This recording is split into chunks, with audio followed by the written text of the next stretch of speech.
在检查，看见普脑里面是哪里个事，继续发生。Until current and future Kachin State America Hotel until Gnu Warren I Slangba for Kunsapuna Sundan area. 哎，那我就出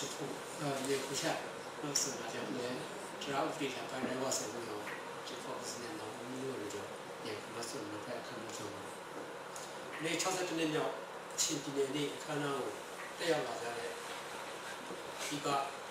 妈妈的，有时的有的，阿龙的不是，这里结果表演的，马蹄的，比较是马的来去的，哎那里去。出去不去路上的，去那八代嘛，对标不一样的就是那一点，就说对标来看嘛，高什么八代台面，跟你去过的去的呢，哪个嘛，去台南里面阿爸，查到台南里面也安尼查哈，那路呢他们去多那个来说呀，就说第哪阿爸嘛，第不别他那个，那超市可能不是有钱啊，不能有地方嘛，就这个生意嘛，对吧？还叫了，稍稍弄啊，就说。高上都批的，然后乌卡帕出对比啊，高的，主要这个前几年列出来，为了批了那个啥的很多，就那路也不归你，也不归的，高上这样的路嘛，然后查到牛大高上这样的，你那单位毕业卡加了嘛，这个前几年列出来批过来是批过来的，批过来的，前几年后头就叫就那老早的的，就那路的，然后出来。天天搞个烧烤铺，搞细了。而且天天搞个烧烤铺出来，本来不得不行，就说哪个嘛把皮拿来没出来，新疆会对吧？而且就说在台北，阿鲁来讲，人去地方是不是就是把钱在，但我搞过有时就个收票来的哈，木在这块块个不经常无是不是？那个老တရားရုံးချုပ်ကိုတဲ့ရတရားရုံးချုပ်ကိုတဲ့ရတရားရုံးချုပ်ရဲ့အစိုးရပြီးသားဖြစ်တယ်အခုအဲ့ဒါမရှိတော့ဘူးဆိုတဲ့အခါကျတော့စစ်တပ်ကဘာဖြစ်လဲဆိုလို့ဖြစ်လာတဲ့ပြဿနာအားလုံးကိုစစ်တပ်ကပဲသူကဆုံးဖြတ်တော့မှာဖြစ်တယ်အဲ့ဒီအခါကျလို့ရှိရင်အရက်သားနဲ့နော်စစ်သားနဲ့အမှုဖြစ်လာတဲ့ဆိုတဲ့အခါမှာတရားမျှတမှုဆိုတဲ့အပိုင်းအများကြီးနှောင့်နှေးကြကြတယ်ဆိုတဲ့အပိုင်းတော့လေကျော်နေလာတယ်ပြပြလာတယ်ဆိုတဲ့အပိုင်းကတင်ပြလာတယ်တရားစီအဲ့ဒါတင်ပြအဲ့တော့တပ်မတော်ရဲ့အခမ်းအနားနဲ့ပတ်သက်လို့တပ်မတော်ပါတယ်ဆိုတော့လေကာကွယ်လက်နက်ကိုင်အဖွဲ့အစည်းတွေအားလုံးရဲ့အကြီးအကဲဖြစ်တယ်တပ်မတော်ကကာကွယ်ဦးစီးချုပ်ကိုတပ်မတော်ရဲ့အကြီးအကဲဟာဆိုတော့လေကာကွယ်ဦးစီးချုပ်ဖြစ်တယ်လက်နက်ကိုင်အဖွဲ့အစည်းတွေအားလုံးကတပ်မတော်ရဲ့ကိုယ်ကဲမှုအောက်မှာရှိတယ်ဆိုတဲ့အတွက်ကြောင့်မို့ခလေးရှိနေတဲ့လက်နက်ကိုင်အဖွဲ့အစည်းတွေရဲတပ်ဖွဲ့တွေနော်အားလုံးဒီ immigration တို့ဘာလို့ဆိုလက်နက်ကိုင်တဲ့အဖွဲ့အစည်းတွေအားလုံးကိုဗမာပြည်မှာပြန်ကြည့်မယ်ဆိုရင်တက်ဆိုင်ရာတိုင်းတစ်စိတ်တွေကလည်းဒီဘက်မှာကတ်ထားတာပြရဖြစ်တယ်အဲ့ဒါကြတော့နိုင်ငံတော်ရဲ့အရေးပေါ်အခြေအနေဖြစ်လာတယ်နော်နိုင်ငံတော်ရဲ့အရေးပေါ်အခြေအနေဆိုတာဆောင်းပြောလို့ကျွန်တော်တို့ကမတင်တော့ကျွန်တော်ဆန္ဒပြတာတွေတောင်းဆိုတာရှိတယ်အရေးပေါ်အခြေအနေဆိုတာပါလေအခြေအနေနဲ့ဆိုတဲ့ပုံစံသတိပြုပါလို့အရေးပေါ်အခြေအနေဆိုတာပါလေနိုင်ငံတကာမှာရှိတဲ့အရေးပေါ်အခြေအနေနဲ့ပြန်ကြည့်မယ်ဆိုလို့ရှိရင်တိုင်းတစ်ပါးအနေနဲ့ကျူးကျော်ဝင်ရောက်မယ်ဒါမို့လို့ကျူးကျော်ဝင်ရောက်မယ်လို့ထင်မြင်စပေါ်ရအကြောင်းရှိလို့ရှိရင်ဒါအရေးပေါ်အခြေအနေတစ်ခုဖြစ်တယ်နောက်တစ်ခုကဘာလဲဆိုလို့ရှိရင်တဘာဝဘေးအန္တရာယ်ဥပမာကျနာဂိတ်ဆိုတာမျိုးဖြစ်လာတယ်နော်ဒါလီမုန်တိုင်းတွေကြမယ်ရေကြီးမယ်ဆိုတဲ့ဟာမျိုးဖြစ်လာမယ်ဆိုရင်ဒါအရေးပေါ်အခြေအနေကိုဒုတိယအချက်တတိယအချက်ကဘာလဲဆိုရင်စူပူမယ်တောင်းကြမယ်အချမ်းဖက်မယ်နော်ရိုးသားသားဆန္ဒပြနေရနေဘုရားဆိုဆိုင်နေဖြစ်လူတွေတက်ကောင်းတွေဖြတ်ဘာလို့လွတ်လာမယ်ဆိုလို့ရှိရင်ဒါတရားဝင်ဥစ္စာငြိမ်းချမ်းတဲ့ဆန္ဒပြနေရနေဘူးဆိုမှတရားဝင်တဲ့နော်အစုအဝေး unlawful access ကိုအဲ့ကြောင့်အရေးပေါ်အခြေအနေကသုံးခုရှိတယ်ကမ္ဘာမှာသတ်မှတ်တယ်ဒါပေမဲ့ကျွန်တော်ဒီ2008ခုနှစ်ဖွဲ့စည်းပုံအခြေခံဥပဒေမှာတဲ့ဘာဘေးရနေတယ်လို့ဆိုတော့ပြောတဲ့တရားဥပဒေစိုးမိုးရေးဖွဲ့စည်းအုပ်ချုပ်ပုံအခြေခံဥပဒေနဲ့ပတ်သက်ပြီးတော့မှနော်ဖွဲ့စည်းအုပ်ချုပ်ပုံအခြေခံဥပဒေနဲ့အညီဆက်လက်လုပ်ကိုင်ဆောင်ရွက်နိုင်တဲ့အနေအထားမျိုးမရှိဘူးဆိုလို့ရှိရင်ဆိုတော့ပြောတဲ့အရေးပေါ်အခြေအနေသတ်မှတ်တယ်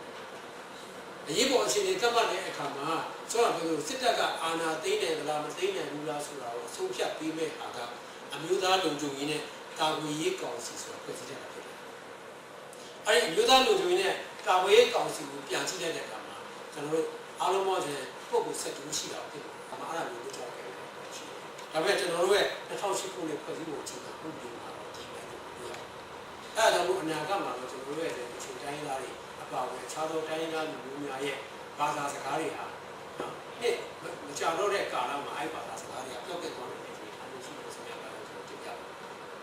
။အဲ့တော့ဒီ2008ခုနှစ်ဖွဲ့စည်းပုံအခြေခံတဲ့အများကအနေထားနဲ့ပတ်သက်ပြီးတော့မှကျွန်တော်ပြောမယ်ဆိုတော့အများကြီး။ဒါလက်ချာနေတဲ့ကျွန်တော် discussion လုပ်လို့ဆိုလို့ရှိရင်အနည်းဆုံး3-5ရက်ကတော့ကျွန်တော်ဆောင်မှတိုင်ရှိတယ်။အခုအခြေအနေအများကြီးတူလာတဲ့အတွက်ကြောင့်ဒီကလည်းဥစ္စာပေါ်လေ propose လုပ်လာတဲ့အပိုင်းရှိတဲ့ကြောင့်ကျင်းတွေပေါ်တည်ကြတာတော့မကြတော့သောကာလအတိုးတွေမှာကျွန်တော်တို့ရစေပြည်နယ်ပြောင်းနိုင်တယ်ဘာသာစကားပြောင်းနိုင်တယ်နောက်ပိုးကြလာလို့ဆိုဒီမျိုးစကားပြောင်းနော်လူတယောက်အထွတ်ကတော့2 450ဆိုရတာအားကြတယ်ဒါပေမဲ့လူမျိုးတစ်မျိုးတမိုင်းဖြစ်စဉ်တရားအနေနဲ့ပြန်ကြည့်မယ်ဆို2 450ဆိုတော့ခဏပါအဲကြတော့လူမျိုးပြောက်တဲ့အချိန်ကိုတော့ကျွန်တော်တို့ပြည်ချမမှုပဲပေါ့လေနော်ပြည်နယ်ပြောက်တဲ့အချိန်တော့ကျွန်တော်တို့ပြည်ချမမှုပဲဒါပေမဲ့ကျွန်တော်မိရဲ့ပြည်တည်တဲ့ထိကြလို့ဆိုတော့ပြောက်ပါသေးတယ်အဲဒါကြောင့်မို့ကျွန်တော်အနေနဲ့ဒီနေ့62နှစ်မြောက်ချင်းပြည်နယ်လေးအထိမှနော်ကချင်လူမျိုးတွေမက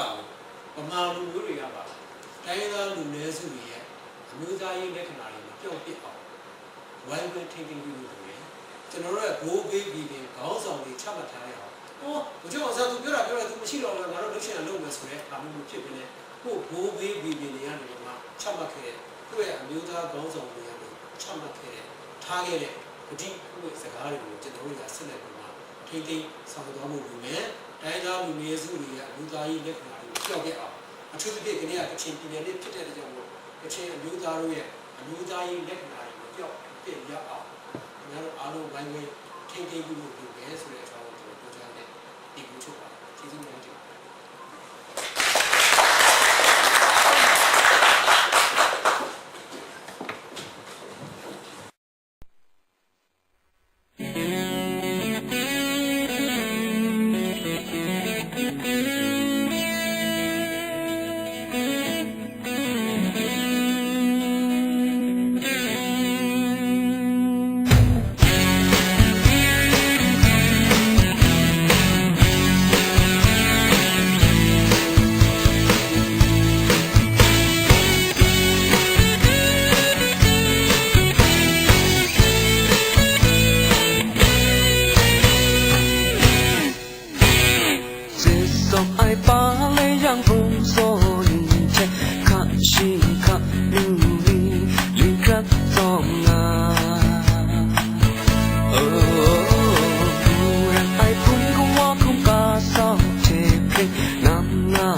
Grow,